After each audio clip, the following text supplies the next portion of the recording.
Good afternoon. My name is Rosary. Today I will present the outline of my research proposal entitled Investigating Students' Perceptions of YouTube as, as a Supplementary Learning Platform for English Speaking Skills, with a subtitle A Descriptive Study to 12 Graders at SMA Pelita Cemerlang in the academic year 2025 to 2026. Okay, let's begin.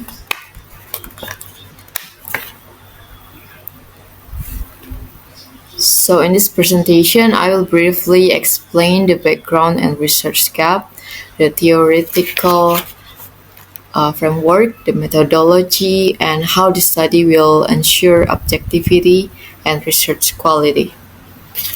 Okay, now let's start from background of the study.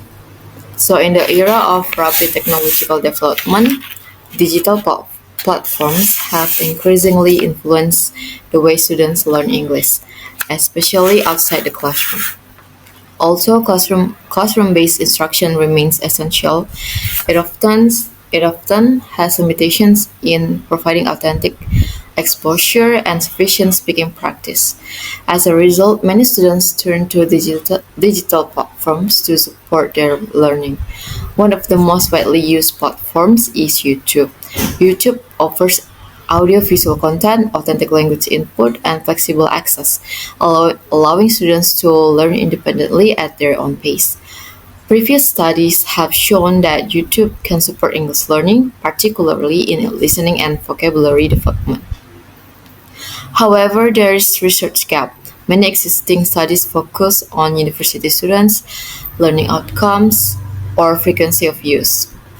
Only limited research has explored students' perceptions, especially at the senior high school level, and specifically for speaking skills.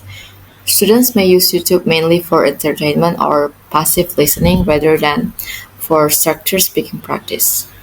Therefore, the study will aim to investigate students' perception of YouTube as supplementary learning platform for English-speaking skills among 12 graders at SMA Pelita Cemerlang in the academic year 2025 to 2026.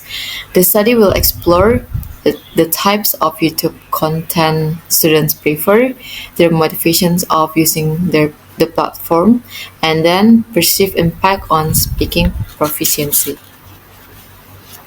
Next is the theoretical framework. So this study will be grounded in three main theoretical areas. The first is English speaking skills, which include fluency, pronunciation, vocabulary, grammar, and comprehension. These components are essentials in evaluating how speaking ability is developed in EFL context. The second area is YouTube as supplementary learning platform. YouTube will be viewed as a digital learning tool that provides audiovisual content, authentic language exposure, and opportunities for self-paced and autonomous learning. And then the third one is students' perception and language learning that includes motivation, attitude, interest, and perceived usefulness. Okay, and then I have the strengths and the limitation. The strength is that it integrates language learning theory with educational technology and learning psychology. However, there is a limitation that perception-based data does not directly measure actual speaking performance and may be context-specific. Next up is research methodology. There is the research design, which I use descriptive study and then quantitative or questionnaire with supporting qualitative elements if needed, and then participations, 12 grader students at SMA Pelita Cemerlang, and then academic year 2025 to 2026. And then before the data will be collected using questionnaire designed to measure students' perceptions of YouTube for learning.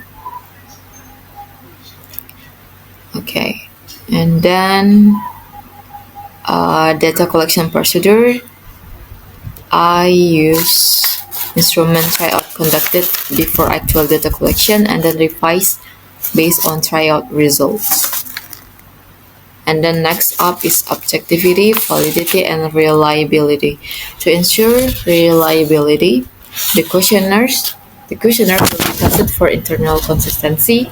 To strengthen validity, the instrument will be reviewed and revised based on the tryout findings. And then data analysis validation, the involvement of two raters or one expert validator to review interpretation of results.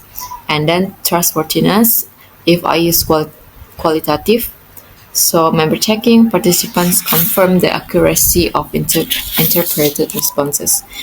The last one is conclusion and contribution. So I have expected contribution which provides insight into how high school students perceive YouTube or speaking practice, and then to help teachers select if appropriate YouTube content, and then support effective blended learning strategies in EFL classrooms.